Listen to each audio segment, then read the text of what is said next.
नमस्कार दोस्तों, मैं हूं मनोज कुमार गुप्ता। आप देख रहे हैं मेरे चैनल को, इसका नाम है रेगुलर क्लासेस फॉर अकाउंट। सामने दिख रही है इनकम टैक्स की बुक, जो कि है एस.सी. मल्होत्रा द्वारा लिखी हुई, साहित्य पब्लिकेशन से 62 एडिशन इंग्लिश वाला है ये पार्ट। इनकम फ्रॉम सैलरी चल रहा है और इसमें हम चैप्टर करेंगे। चैप्टर तो है ही, लेकिन टॉपिक समझेंगे इसका परक्यूजिट। ठीक है, तो परक्यूजिट चैप्टर टॉपिक के अंदर हम बहुत सारी चीज़ सीख पाएंगे इसमें कि क्या होता है परक्यूजिट, क्योंकि अलाउंसेस वाली आप वीडियो देख चुके हो उसमें। अब परक्यूजिट के लिए पढ़ाते हैं, आपको दिख पा रहे होंगे, आराम से आपको दिख रहा होगा। यहाँ लिखा the terms perquisite mean by benefit attach to an office और position in addition to salary और वेजेस। तो बेटा आपने ये पढ़ लिया, क्या लिखा इसमें? The term perquisite mean any benefit attach to an office और position in addition to salary and wages. मतलब कह सकते हैं सैलरी एंड वेजेस के अलावा जो आपको मिलता है कोई भी बेनिफिट, ठीक है, ऑफिस के रिगार्डिंग है, पोजीशन के रिगार्डिंग, तो आपका परक्यूजिट कहलाता है। अब perquisite denote a personal advantage, it may be given in cash और काइंड। ये आपको कैश या काइंड में मिल सकता है, लेकिन कैश में जो भी मिलता है वो अलाउंसेस होता है, लेकिन काइंड में जो मिलता है हमेशा वो परक्यूजिट ही होता है, जिससे आगे बोला जाएगा if it is given in kind it should be capable of being measured in terms of money. For income tax purpose we limit the scope of perquisite to the benefit received in kind which are convertible in terms of money, जिसको हम money में convert करके बता सकते हैं कितनी इसकी value है। Perquisite received in cash or terms as allowances, मतलब जो भी परक्यूजिट कैश मिलेंगे वो अलाउंसेस ही कहलाएगा फॉर इनकम टैक्स पर्पस। तो आप कह सकते हो कैश में मिला तो आपका अलाउंसेस है, काइंड्स में मिला कोई बेनिफिट के तौर में मिला, कोई जैसे आपको रहने के लिए घर दे दिया गया है, जैसे नौकर चाकर की सुविधा दे दी गई है, बिजली पानी दे दिया गया है, तो उसके जो चार्जेस कौन दे रहा है? ऑनर दे रहा है, मतलब ऑनर मतलब मालिक दे रहा है इस समय, ठीक है, आपका एम्प्लॉयर दे रहा है, तो वो आपका परक्यूजिट माना जाएगा, आपकी सैलरी में जोड़ के दिखाना पड़ेगा। अब परक्यूजिट भी कई केस के हिसाब से दे रखा है। Perquisite taxable in all cases, perquisite वो सब कुछ, वो केसेस यानी कि हर केसेस में टैक्सेबल ही होते हैं, उनकी बात कर रहे हैं। और मेन पॉइंट पे मैं कुछ ना कुछ स्टार बनाता रहूँगा कि वो आपको ध्यान में रखने ही रखने हैं, ठीक है। वो परक्यूजिट आपके टैक्सेबल होंगे हर केसेस के हिसाब से, जैसे पढ़ते हैं थोड़ा बहुत। The following perquisite are taxable in all cases. The value of rent free accommodation provided to the assessee by his employer. आपका एम्प्लॉयर, आपका मालिक आपको क्या प्रोवाइड कर रहा है? Rent free accommodation. एकोमोडेशन मतलब रहने का स्थान यानी घर, ठीक है। रेंट फ्री हाउस प्रोवाइड करवा रहा है रहने के लिए, तो आपका वो टैक्सेबल माना जाएगा। रेंट फ्री मतलब ऐसा घर जिसके लिए आपको कोई किराया नहीं देना पड़ता, ठीक है। अगर मान लो किराया देना भी पड़े, किराया थोड़ा बहुत देना भी पड़े, जैसे 1,000 रुपये किराया है लेकिन आपसे 300 रुपये ले रहा है, 300 में काम चल रहा है आपका, तो उसको बोलते हैं कंसेशन इन रेंट, आपको कंसेशन मिल गया। लेकिन बिल्कुल ही किराया नहीं देना पड़ रहा, तो रेंट फ्री हाउस हो गया, ठीक है। दोनों की कैलकुलेशन सेम टू सेम ही है। इसके लिए हमने कुछ ऐड करने के लिए पॉइंट लिखवाए थे, स्टार्टिंग वाली वीडियो में मिल जाएगा, देख लेना एक बार। The value of any concession in matter of rent regarding any accommodation provided to the assessee by employer, मतलब वही बताऊँ कंसेशन वाली बात आ गई। जैसे 1,000 रुपये किराया है लेकिन आपसे सिर्फ 300 लिया जा रहा है, तो वो कंसेशन वाला पॉइंट हो गया, लेकिन दोनों ही पॉइंट आपस में रिगार्ड है, मतलब एक जैसे ही मैच करते हैं, ठीक है। ये दोनों चीज़ ध्यान रखनी पड़ेगी। Any sum paid by employer in respect of any obligation which but for such payment would have been payable by assessee given below are some example of such obligation। मतलब any sum paid by employer, कोई भी ऐसी payment जो employer ने दी है और वो ना देता तो आपको देनी पड़ती, ठीक है। But for such payment would have been payable by assessee, अगर एम्प्लॉयर ना देता तो एसएससी को देनी पड़ती। ऐसी सारी पेमेंट आपकी क्या कहलाएगी? टैक्सेबल कहलाएगी। मतलब आपको कोई खर्चा करना था, आपकी जगह किसने कर दिया खर्चा? एम्प्लॉयर ने कर दिया, तो वो सब आपका टैक्सेबल आएगा, जिसके बारे में हमें यहाँ पे पढ़ना पड़ेगा। क्या क्या पॉइंट है?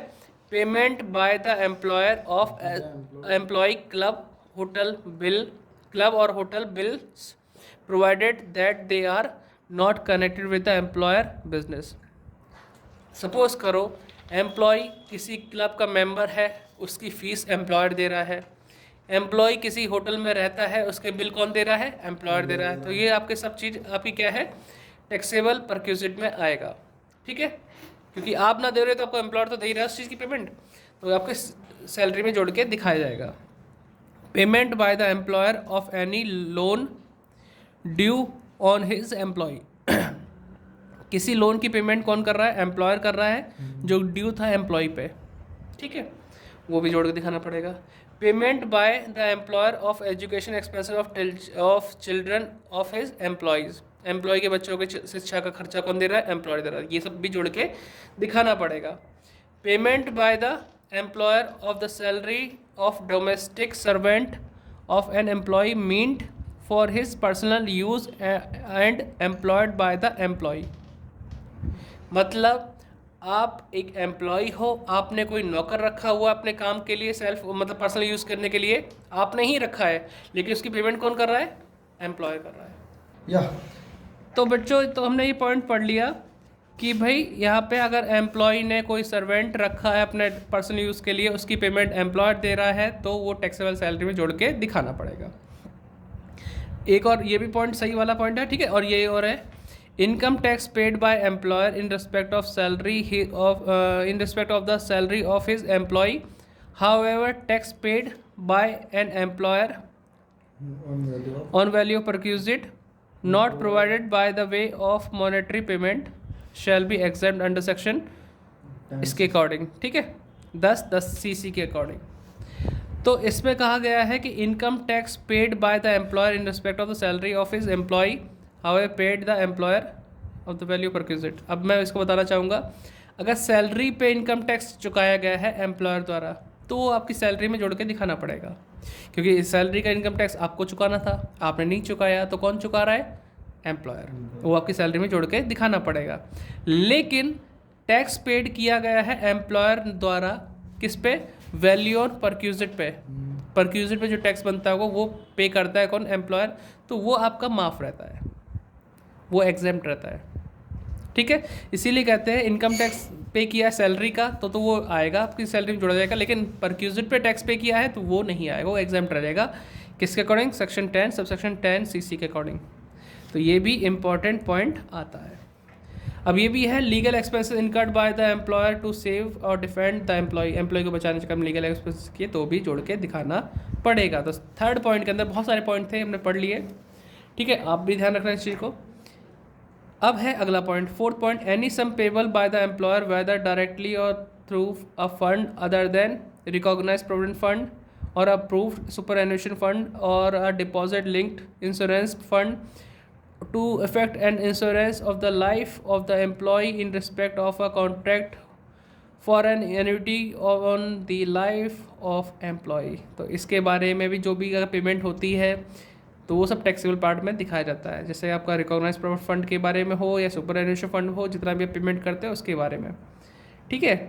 आगे लिखा, the value of any specified securities और sweat equity share allotted to और ट्रांसफर डायरेक्टली और इनडायरेक्टली बाय द एम्प्लॉयर और former employer free of cost concessional rate of SSC।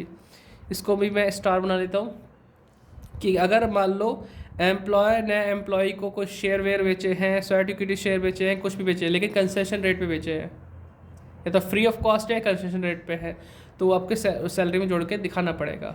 मतलब कोई चीज़ कंपनी वाले या फिर वो एम्प्लॉयर बेच रहा है बाहर वालों को 500 रुपये में, तुमको वो फ्री में दे रहा है, तो उसकी 500 वाली वैल्यू जो आपके सैलरी में जोड़ के दिखाई जाएगी। मान लो 500 वाला फ्री में ना देकर 100 रुपये आपसे चार्ज कर रहा है, तो कितना कंसेशन हो गया आपका? 400। तो 400 जोड़ के दिखाना पड़ेगा पर शेयर के हिसाब से जितना भी बैठेगा। तो ये पॉइंट भी क्वेश्चन में आने वाला है, ठीक है। आगे मोस्ट इंपॉर्टेंट पॉइंट जो कि चेंज करा गया है वो भी देख लो, दिख रहा होगा ना। The amount of any contribution to an approved superannuation fund by the employer in respect of SSC to the extent exceeding 7.5 lakh. The amount of any contribution to an approved superannuation fund, मतलब superannuation fund में जो भी contribution होता है employer द्वारा SSC के according, SSC के respect में, तो वो अगर 7.5 लाख से ऊपर है तो सब टैक्सेबल पार्ट में जुड़ जाएगा। बोला ना, to the extent exceeding 7.5 lakh. पहले ये लिमिट थी 1.5 लाख की, पहले ज़माने तक में, 2020-21 से पहले तक, है ना, 2021 तक तो मान लो 1.5 लाख थी। उसके बाद से 1 अप्रैल 2021 से ही चेंजेस किए गए हैं। अब क्या है इसके बारे में बताया, WEF with effect from 1 April 2021 the amount और the aggregate of amounts of any contribution made to the account of SSC by the employer.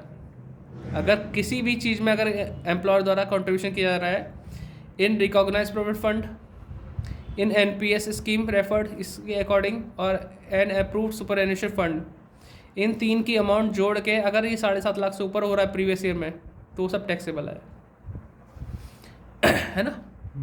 Earlier amount contributed by employer to superannual fund in excess of 1.5 lakh, पहले तक ये 1.5 लाख की amount थी, अभी 7.5 लाख कर दी। ठीक है, ये वाली हो गई। फिर आगे लिखा हुआ है WEF any annual accretion by way of interest और डिविडेंड और any other amount similar nature during the previous year to the balance of the credit fund scheme और scheme to extend its related to employer contribution. मतलब जो भी annual accretion होता है जैसे हमारा एम्प्लॉयर कॉन्ट्रीब्यूशन वाला था उसके बारे में भी ये चीज़ बोली गई है। Annual accretion of interest dividend कैसे निकालेंगे उसके बारे में ये फॉर्मूला दे रखा है। टैक्सेबल परक्यूजेट 17(2) के अकॉर्डिंग PC वगैरह इन सब के नाम आपको देखना पड़ जाएंगे, आप उसे लिख लेना, जब इसका यूज़ करेंगे तो आपको दिखाएंगे करके कैसे कैसे होगा। ठीक है, बाकी इस पेज पलटता हूँ मैं, है ना, आपने तो देख लिया, पेज पलटता हूँ। अब इनके बारे में जो था शॉर्ट फॉर्म जो लिखी है TP1 टैक्सेबल परक्यूजेट, है ना, for previous year after other than current previous year. PC की फुल फॉर्म दे रखी है, ये सब आप इसे आराम से पढ़ लीजिएगा, जब इसका यूज़ होगा तो हम इसे क्लियर कर लेंगे। ठीक है, आगे बढ़ते हैं तो थोड़ा कुछ और भी जानकारी मिलती है। The value of any other fringe benefit और amenity as may be prescribed in terms of section 17 to 8 के पॉइंट के according the value of following benefit और amenities shall be included in the income of an employee. मतलब इस section के according ये सारी चीज़ें हमारी सैलरी में जोड़ के दिखाई जाएंगी, जिसका नाम दे रखा है इंटरेस्ट फ्री और कंसेशनल लोन। मान लो आपका एम्प्लॉयर आपको इंटरेस्ट फ्री लोन देता है, मतलब लोन दिया है तो आपको चुकाना तो पड़ेगा, ठीक है, लेकिन उसका इंटरेस्ट नहीं लेता, बिल्कुल फ्री में दे दिया, तो वो सब आपकी सैलरी में जोड़ के दिखाना पड़ेगा जितना भी इंटरेस्ट बनता है आपको, तो आप पे तो एहसान कर रहा है वो। ठीक है, या कंसेशनल लोन का मतलब होता है कि अगर तुम लोन लोगे बैंक से तो 9% में मिलेगा, वही लोन तुम्हें 5% में मिल गया, तो कितना कंसेशन हो गया तुम्हारा, 4%। फ़ायदा हो गया ना, एहसान हो गया मालिक से लेने पे, तो वो इंटरेस्ट आएगा इसमें। ऐसे ही हॉलीडे एंजॉयमेंट के लिए आप जाते हो, सारा खर्चा कौन पेमेंट कर रहा है, मालिक कर रहा है, तो वो भी आपकी सैलरी में जोड़ना दिखाना पड़ेगा। फ्री फूड, खाने के लिए फ्री में खाना दे रहा है आपको, है ना, और जो कुछ हद तक माफ़ होता है बाकी सब टैक्सेबल आता है, उसके लिए हम आगे पढ़ेंगे। गिफ्ट वगैरह, expenses charge to credit card, club membership fees, ये सब चीज़ आपको दी जा रही है, ये सब टैक्सेबल है, कुछ हद तक माफ़ भी होगा, आगे पढ़ने को मिल जाएगा। ठीक है, हमने इतना सब पढ़ा, ये सब टैक्सेबल परक्यूजेट के अंदर था। ठीक है, अब आता है perquisite taxable in case of specify employee. मतलब परक्यूजेट टैक्सेबल होंगे लेकिन किसके इस केस में, स्पेसिफाई एम्प्लॉय के अकॉर्डिंग। अगर आप स्पेसिफाई एम्प्लॉय हो तो ही आपके लिए टैक्सेबल होगा, वरना आप उससे अलग हो। ठीक है, अब स्पेसिफाई एम्प्लॉय क्या होता है इसको पढ़ा देते हैं। Specify employee the employee who fulfil any of the following 3 condition called specify employee. Heading से ही बता देता हूँ, अ डायरेक्टर एम्प्लॉय। अगर आप ऐसे एम्प्लॉय हो जो अपनी ही कंपनी के डायरेक्टर भी हो तो आप स्पेसिफाई एम्प्लॉय कहलाओगे, लेकिन ऐसा होना बहुत रेयर चांस होता है, हर केस में नहीं हो सकता कि एक एम्प्लॉय ही डायरेक्टर निकल आए। फिर है employee having a substantial interest in the employer company. Employee ऐसे एम्प्लॉय हो कि आपके पास आपकी ही कंपनी के 20% के आसपास शेयर है, इक्विटी शेयर, वोटिंग पावर वाले। ठीक है, तो 20% के आसपास ऐसा भी होना ज़रूरी नहीं है कि हर केस में तुम निकल ही आओगे इस तरह से कि जहाँ 20% के आसपास आपके पास शेयर होंगे। तो तीसरी कंडीशन है जो कि आप पूरी कर सकते हो। तो तीसरी कंडीशन, बाकी ये जो आपको दिख रहा है इसे पढ़ लेना मैं शॉर्ट में बता रहा हूँ। Any other employee not covered by the above 2 condition, 2 condition से बिल्कुल अलग, whose income chargeable under the head salary included all monetary payment from one or more employer. मतलब आपकी एक एम्प्लॉयर है, 2 4 जितने भी एम्प्लॉयर है सबसे जोड़कर इनकम जो है, but excluding the value of all benefit और amenities given in kind, perquisite को छोड़कर। हाँ ठीक है, मॉनेटरी पेमेंट जितनी भी है सब जोड़कर, लेकिन but excluding all the benefit और amenities given in kind exceeded 50,000 is called specify employee. और ये ईयर की होती है हिसाब किताब। एक साल में अगर 50,000 की सैलरी है आपकी, ईयरली ही होगी। कहीं लिखा है whose income chargeable in the head of one or more employ excluding amenities, लिखा है 50,000 फॉर डिटरमाइनिंग। अब देखो इसमें क्या लिखा, for determining the limit of 50,000 the deduction which are allowable under section 16 will be deducted and the balance only will be consider whether it is exceed 50,000 or not. Deduction में सब कुछ घटा के जो भी 16 के अंडर आएंगी वो सब। Salary for the purpose shall be include all taxable monetary payment like basic salary आएगा, डीएनएस अलाउंस आएगा, बोनस, कमीशन, टैक्सेबल अलाउंसेस जितने भी होंगे सबको जोड़ के, but shall not included the value of any non monetary benefit और perquisite, इनको हटाकर। अगर 50,000 तक सैलरी बैठ रही है, टैक्सेबल मॉनेटरी बेनिफिट और perquisite shall be also include in salary for the purpose. Taxable monetary benefit जो भी होंगे वो, परक्यूजिट ऑल्सो भी included in the salary for this purpose जोड़ेंगे। अब ये तो आपको 50,000 वाली बात होगी कि यहाँ तो 50,000 आपके होंगे तो आप स्पेसिफाई एम्प्लॉय कहलाओगे, और उस केस में आपको ये जो हम बात बोल रहे हैं वो सारी टैक्सेबल होंगी आपकी। ऊपर की 2 कंडीशन तो आप पूरी फुलफिल नहीं कर पाओगे हर केस में, लेकिन 50,000 की सैलरी आपकी टैक्सेबल हो सकती है। ठीक है, तो उस केस में अगर 50,000 से कम है अगर सैलरी तो ये सब माफ़ हो जाएगा, और 50,000 से ऊपर सैलरी बैठ रही है आपकी साल भर की तो आपका टैक्सेबल हो गई होगा। क्या क्या बोला है, given below are some example of free और concessional benefit amenities provided by the employer to his employee, the value of which shall be included in the salary income of the specified employee. Facility of car, अगर आपकी salary 50,000 से ऊपर है तो आपको car दी जा रही है तो टैक्सेबल सैलरी में जोड़ी जाएगी। सैलरी 50,000 से कम है साल भर के हिसाब से जैसे हम जोड़ते हैं तो आपको कार देगा ही कौन है, देगा ही नहीं, और दे भी दे रहा है तो वो माफ़ रहेगी। अगर सैलरी 50,000 से कम है और कार मिल रही है, ऐसी सुविधा बहुत कम चांस है मिले। अगर कार दे रहा है तो वो फिर माफ़ है, लेकिन सैलरी 50,000 से ऊपर निकल रही है तो आपकी वो टैक्सेबल सैलरी में जोड़ के दिखाना पड़ेगा, जिसके बारे में पूरा पॉइंट पढ़ेंगे आगे। Sweeper, watchman, gardener, personal attendant अगर मिल रहा है तो टैक्सेबल, अगर 50,000 सैलरी ऊपर है, नीचे है तो माफ़ हो जाएगा। गैस, इलेक्ट्रिक एनर्जी, वाटर, ये भी टैक्सेबल आप समझते हो 50,000 से ऊपर है तो जुड़ेगा, अदरवाइज नहीं जुड़ेगा। फिर आगे education facility of to the member of employee household, या ट्रांसपोर्ट फैसिलिटी दी जा रही है, ये भी आपकी टैक्सेबल रहेगा। माफ़ कब होगा, जब 50,000 से कम होगा आपका। इंपॉर्टेंट नोट थोड़ा सा बता रखा है, इसे पढ़ लेना अपने आराम से, थोड़ा सा कोशिश करते हैं, वैसे ज़रूरी ना है, बस आप पढ़ लेना है ना। 50,000 के बारे में कुछ कह रखा है कैसे कैसे होगा हिसाब किताब। अब आता है टैक्स फ्री परक्यूजिट। टैक्सेबल तो हमने पढ़ लिए, स्पेसिफाई एम्प्लॉय के लिए भी पढ़ लिए। अब है 30 पॉइंट थे ना टैक्स फ्री परक्यूजिट। अब टैक्स फ्री है तो है कितना कितना, है ना, मतलब सुविधाएं तो मिल रही है लेकिन आपको टैक्सेबल सैलरी में जोड़ के दिखाना नहीं पड़ेगा। अब the value of the following perquisite shall not be included in the salary income of an employee. ठीक है, ये आपकी पॉइंट सैलरी में नहीं जोड़े जाएंगे। जैसे मेडिकल बेनिफिट है, इसके बारे में स्टार बना रहा हूँ, इसमें हम ब्रीफली समझेंगे जब आप पढ़ेंगे। मेडिकल बेनिफिट कहाँ का, सरकारी हॉस्पिटल का या प्राइवेट का, कितना कितना माफ़ होगा, टैक्सेबल हो, सब पढ़ना पड़ेगा। टी स्नैक और provided in the office factory, ये बिल्कुल माफ़ होता है, ये पॉइंट आ भी सकता नहीं, वैसा तो पता नहीं मिले ना मिले। Residential accommodation provided eight site, रहने की जगह अगर साइट पे मिली है तो वो माफ़ रहती है। ठीक है, expenses on telephone including mobile phone, ये भी माफ़ रहेगा, लेकिन ये पॉइंट आपको मिल सकता है क्वेश्चन में, थोड़ा सा स्टार बना देते हैं। Employer contribution to staff group insurance scheme, ये माफ़ रहता है, इसका भी क्वेश्चन का पॉइंट मिल सकता है आपको, स्टार बना लिया, ध्यान रखना ये सब माफ़ है, एग्जाम लिख देना है टैक्स फ्री तौर पे। Scholarship of employee of or their children paid by employer, इसका पॉइंट पता नहीं क्वेश्चन मिले ना मिले, लेकिन आपने पढ़ लिया कि माफ़ रहता है, टैक्स फ्री रहता है, तो समझ लो उसे। The facility of conveyance provided by the employer from residence to the place of employment vice versa, मतलब आने जाने का हिसाब दे रहा है, तो ये भी माफ़ रहेगा क्योंकि आपको घर से लाना ले जाना ये एम्प्लॉयर अगर कर रहा है, कन्वेंस का पे कर रहा है तो टैक्स फ्री में आएगा।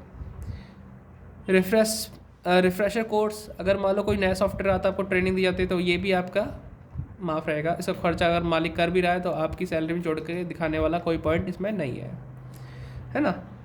Tax paid by the employer on the value of perquisite, ये देखो मैं पहले ही बता रहा था, इनकम टैक्स पे कर रहा है सैलरी का तो जोड़ के दिखाना चाहिए, परक्यूजिट पे टैक्स पे कर रहा है तो नहीं दिखाना चाहिए, तो माफ़ आ जाता है। ठीक है, परक्यूजिट टू गवर्नमेंट एम्प्लॉय ये भी आपका टैक्स फ्री रहता है। Rent free house or conveyance facility provided high court जज, ये भी माफ़ रहता है। Rent free house or conveyance facility to the supreme court जज, ये भी माफ़ है, टैक्स फ्री रहता है यानी कि, है ना। The value of rent free furnished residence house और मिनिस्टर, ये सब के लिए माफ़ है, सब फ्री फंड के हैं। Laptop computer provided by the employer for the personal use of employee और any member of household, अगर लैपटॉप दिया जा रहा है कंपनी द्वारा ऑफिस के लिए हो या पर्सनल के लिए हो तो माफ़ है, टैक्स फ्री रहेगा। ये पॉइंट थोड़ा सा इंपॉर्टेंट है, मैं इस पर पेन चला रहा हूँ। इंटरेस्ट फ्री और concessional loan if the amount in aggregate does not exceed 20,000 during the previous year, अगर 20,000 से लोन की अमाउंट ज़्यादा नहीं है इंटरेस्ट फ्री वाले की तो वो पूरा माफ़ रहेगा। ठीक है, ट्रांसफ़र विदाउट कंसिडरेशन, ये तो पॉइंट छोड़ दो, इसका तो कोई मैटर नहीं है।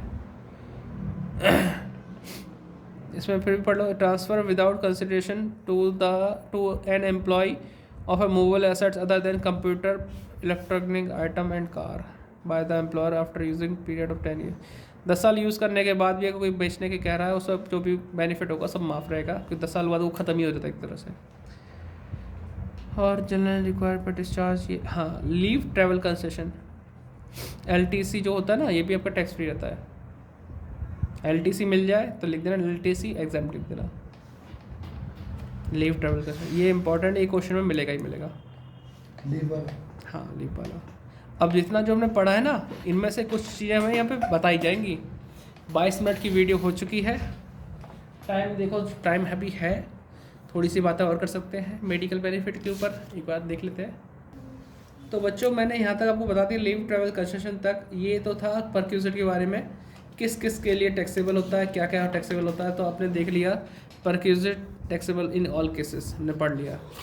फिर बोला perquisite taxable in the case of specify employee only, वो पढ़ लिया।